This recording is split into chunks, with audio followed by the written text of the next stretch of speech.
Work done by external agent in carrying a unit positive test charge from infinity to a point in electric field is called electric potential. So we are going to bring a unit test positive charge from infinity. At infinity we do not have any electric field, and we are going to bring that positive charge to a point in an electric field.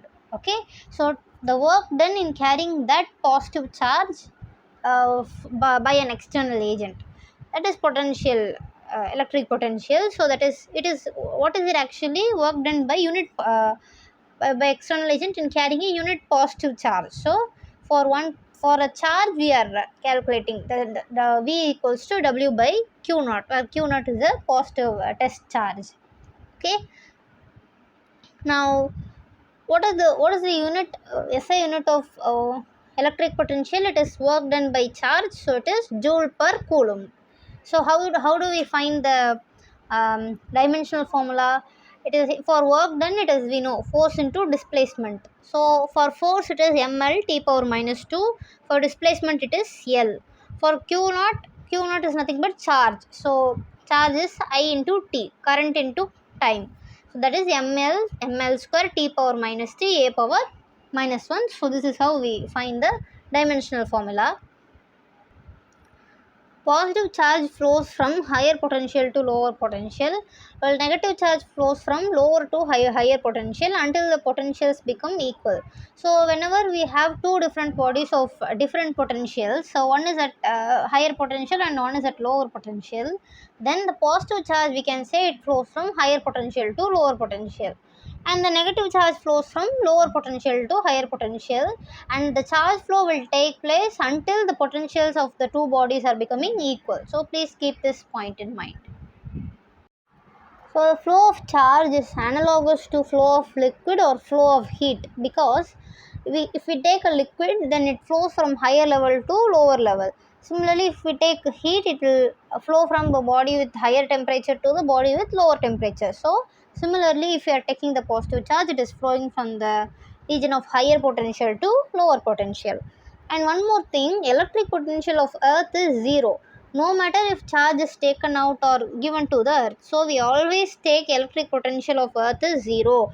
We may give charge to the earth, or we may take the charge from the earth, but no matter whatever we take or we give, the electric potential of the earth will always be zero. Please keep that in mind.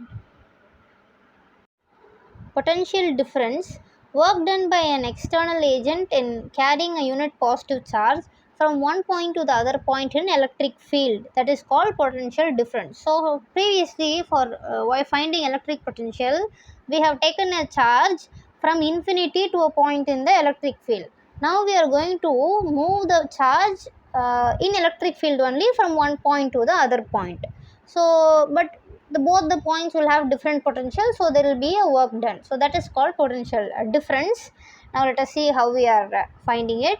So suppose we are moving a charge from point B to point A. Please remember, both the points are in electric field only, and we are going to move point charge Q naught from initial, that is B, to final point, that is A.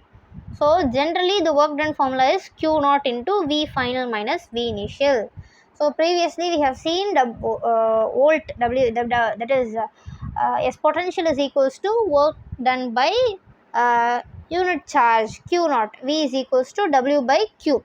So from this we can write W is equals to Q into V. Okay, so here there was the initial potential was 0 because it was at infinity. So anyhow the formula is like this only, W is equals to Q naught into V final minus V initial. In the previous case, V initial was 0, so it was just W into Q, W equals to Q into V. But here V initial has some value, so we have to write it like that. So W is equals to Q naught into VA minus VB, because VA is the final point. So from this we can write VA minus VB equals, so that is potential difference. So if we are asked to find potential difference, then this is what we have to take, that is potential final point minus potential at initial point. That is equals to work done by charge Q naught. Work done by external agent equals to Q naught into V final minus V initial. So just now we have seen the formula and I have just summarized it. So W is equals to Q naught into V final minus V initial, and you have to take Q naught with a proper sign. If Q naught is a positive charge, then you have to take it as positive, and why you have to use the formula. If it is negative, take it as negative, then use the formula. Next point, if initial point is outside the field, then V initial is 0. So it is the first case we have seen. If the initial point is outside the field, then there will not be any field. So if there is no field, then there will be no potential. So then we can take V initial as 0. If work done comes out to be negative, then work is done by the field itself. So please remember this point. So if the work done, the answer we get it as a negative, then we can say the work is done by the field itself. We are not doing any work. So the field itself has done the work. Okay. 1 electron volt equals to 1.6 into 10 power minus 19 joule. It is used in atomic physics. 1 electron volt is the work done in taking electron from one point to the other, where the potential difference between these points is 1 volt. So in other words, 1 electron volt is the kinetic energy which an electron acquires when accelerated through one potential difference of 1 volt. So this is the explanation for electron volt. Electric potential due to a point charge. So we are just seeing the conclusions. V equals to kq by r. That is V equals to 1 by 4 pi epsilon naught q by r. So this is the potential due to a positive charge. And if it is a negative charge, then you have to take minus q. That is V equals to minus 1 by 4 pi epsilon naught q by r, or V equals to minus kq by r. Potential is a scalar quantity. So we no need of taking the direction. It is just a scalar quantity. What is the potential due to a group of point charges? If suppose a point P is at a distance r1, r2, r3 from the point charges plus q1 plus q2 and minus q3, then the resultant potential at point P is V equals to 1 by 4 pi epsilon naught q1 by r1 plus q2 by r2 minus q3 by r3. So here what they are saying, if suppose this is the case shown, q1 is distance, if this is the point P, q1 is at r1 from the point P, q2 is at r2 from point P, q3 is minus q3 is at point r3 from point P. Then what will be the potential at point P due to these charges? That is k q1 q2. Just add it. That's it. K q1 by r1 plus k q2 by r2 minus k q3 by r3. Why do we take minus? Because the charge on the q3 is negative charge. So we have to take negative charge. Potential gradient. Rate of change of potential in electric field with distance is called potential gradient. So the potential will change with the distance. Okay, it may be higher at one point or it is lower at another point. So the potential changes with the distance. Whatever the quantity that changes with the distance, we call it gradient. So potential gradient is equals to dV by dr. So what is the unit we can take? For voltage it is volt. That is for potential it is volt. For dr, that is distance, it is meter. So it is volt per meter. And please remember, potential gradient is the vector quantity. And its direction is in the direction opposite to the direction of electric intensity or electric field.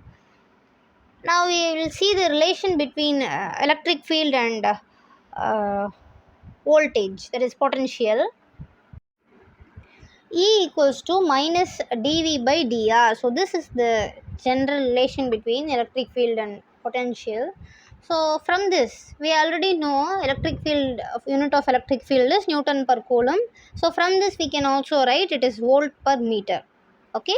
Now it is, please note, it is the negative of dV by dr.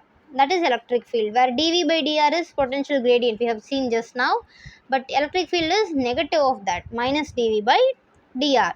So if we take a general case, if electric potential due to point charge is kq by r, we have seen, then its electric field, how it will be? E equals to minus dV by dr. So minus d by dr. So what is V here? It is kq by r. Now how can I write this one?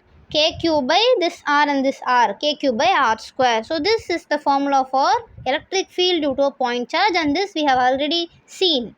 Okay, so this is how the formula works. Here I have just shown the magnitude.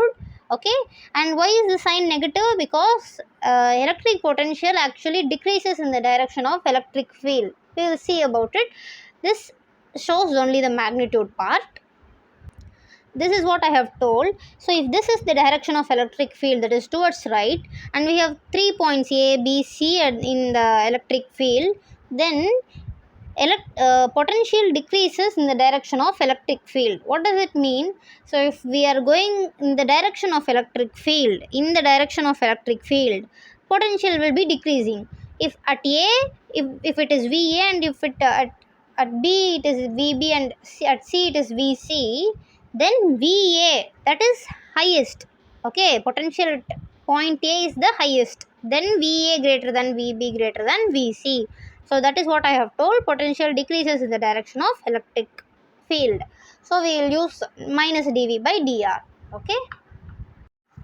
Now we will learn about potential energy of system of charges. Before that, I will remind one more thing. If we are bringing a charge q from infinity to a point P in an electric field, okay, and at that point the potential is V, okay, then what is the work done in that case? That is q into V. So what is this qV? That is work done in bringing the charge in infinity to the point P in electric field. So please keep this point and remember. We will use this to find the potential energy of system of charges. So we have here two charges Q1 and Q2 at points A and B separated by a distance r. Now the potential energy of the system is given by K Q1 Q2 by R, where K is 1 by 4 pi epsilon naught Q1 Q2 by R. So this is the potential energy for expression for the system. Now we should know how we got this expression. Okay, so please see. So imagine initially we have only one charge, that is Q1. Okay, initially there was only one charge Q1 and we are going to bring Q2. So for now, please remember there is only Q1 in that space.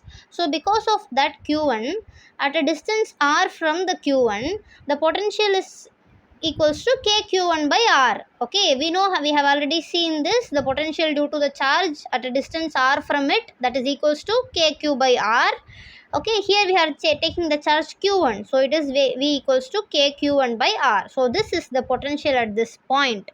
Okay, so please remember this point carefully. So now we have potential at this point. Okay, so if suppose this is A, and if this is A and this is B, now what is the potential at point B? That is kq1 by r. It is kq1 by r. Okay, now we are going to bring q2 from infinity to the point B. Okay, now we are going to bring what? q2 from infinity to the point B. So what is this work done in bringing this? So if we are bringing q2 to this point, okay, then what will be the work done? q2 into V. Why are we taking like this? Because in general, previously I have just told, in order to bring a charge from infinity to a point P which is having certain voltage V, then the work done is equals to Q into V. So here which charge are we bringing? Q2. So we are bringing the charge Q2. So we have to write Q2 into V. What is V? To the point where we are bringing. What is the potential at that point? That is V. So Q2 into, what is V here? Here we have to substitute V as KQ1 by R. So what is the formula we are getting? It is KQ1 Q2 by R. So this is how we got the potential energy for the system. So I have shown V equals to KQ1 by R, that was initially present. Now we are bringing the charge Q2 from infinity to a point P which is having potential V. Then work done will be equals to Q2 into V. Then Q2 into V is KQ1 by R. So this is the potential energy of that system.